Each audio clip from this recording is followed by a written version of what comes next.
कांग्रेस के अंदरूनी सूत्र बता रहे हैं, उसके अनुसार कांग्रेस के वर्तमान कई वरिष्ठ नेता जोगी परिवार के कांग्रेस में वापसी के लिए सहमत नहीं है। पूर्व उप मुख्यमंत्री एवं पार्टी के वरिष्ठ नेता टीएस सिंहदेव ने तो स्पष्ट रूप से कहा है कि जोगी परिवार को लेकर फैसले लेने से पहले झीरम कांड के जो शहीद परिवार हैं उनकी राय ली जाए, उसके बाद ही जोगी परिवार के कांग्रेस में वापसी को लेकर फैसला लिया जाना चाहिए।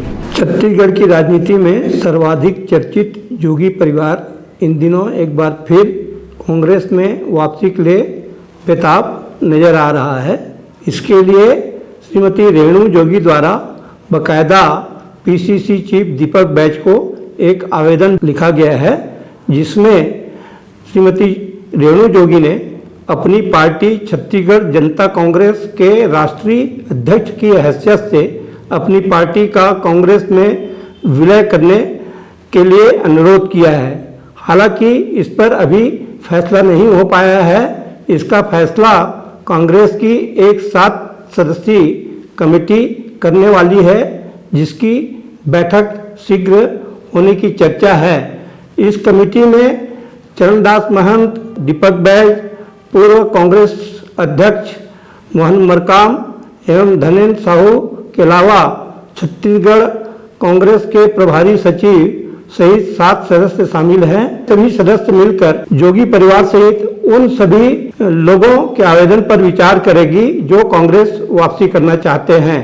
जो लोग कांग्रेस वापसी के लिए आवेदन किए हैं उनमें पूर्व विधायक बृहस्पति सिंह तथा विनय जायसवाल जैसे लोगों के नाम भी शामिल हैं।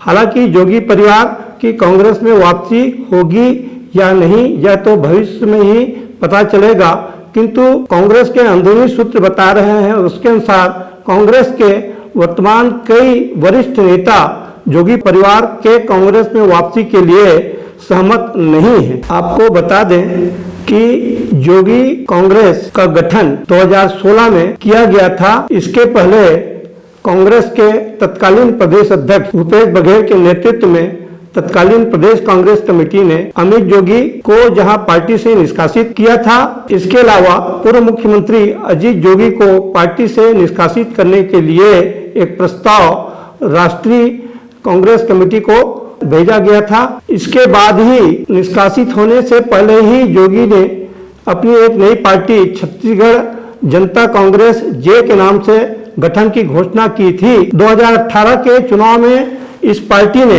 अच्छा प्रदर्शन करते हुए उनके 5 विधायक जीत कर आए थे।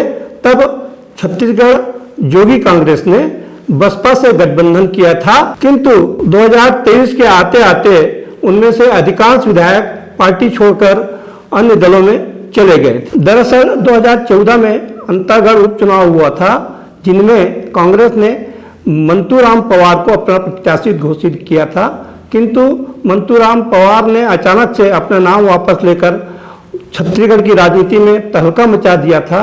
तब आरोप लगा था कि अजीत जोगी और उनके बेटे अमित जोगी ने करोड़ों रुपए का लेन देन कर मंतूराम से नाम वापस कराया था, जिसके बाद तत्कालीन कांग्रेस के नेताओं और जोगी परिवार के बीच में मतभेद बढ़ गया था और अंततः कांग्रेस ने अमित जोगी को पार्टी से निष्कासित करने का फैसला तथा अजीत जोगी को भी निष्कासित करने के लिए राष्ट्रीय कमेटी को प्रस्ताव प्रेषित किया। जोगी परिवार की कांग्रेस में वापसी होगी या नहीं यह तो भविष्य के गर्त में है, किंतु कांग्रेस के वर्तमान के कई वरिष्ठ नेता कांग्रेस में वापसी के पक्ष में नजर नहीं आ रहे हैं।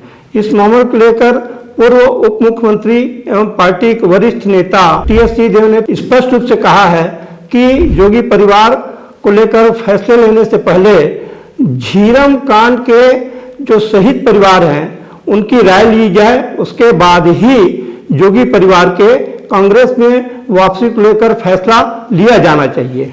आपको बता दें कि झीरम नक्सली कांड 25 मई 2013 को गठित हुई थी, जिसमें नक्सलियों ने तत्कालीन कांग्रेस के जो फ्रंटलाइनर नेता थे उनका सफाया कर दिया था।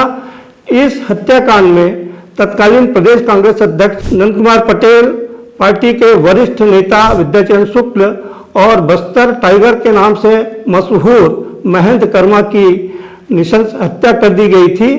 इन परिवारों की राय लेने के बाद ही जोगी परिवार के बारे में फैसला लेने की बात टीएस सिंहदेव ने कही कि झीरम कांड को लेकर भी तब जोगी परिवार पर कई तरह के आक्षेप लगे थे और कांग्रेस के तत्कालीन सभी नेताओं ने इस मामले में जोगी परिवार की भूमिका पर प्रश्न चिन्ह लगाया था। हालांकि अब तक झीरम कांड का षड्यंत्रकारी कौन था यह अब तक खुलासा नहीं हो पाया है, किंतु अभी भी कांग्रेस के वर्तमान कई वरिष्ठ नेता जोगी परिवार में इस हत्याकांड की भूमिका को लेकर संदेह व्यक्त करते हैं। सीजी भास्कर के लिए मैं अनिल मिश्रा।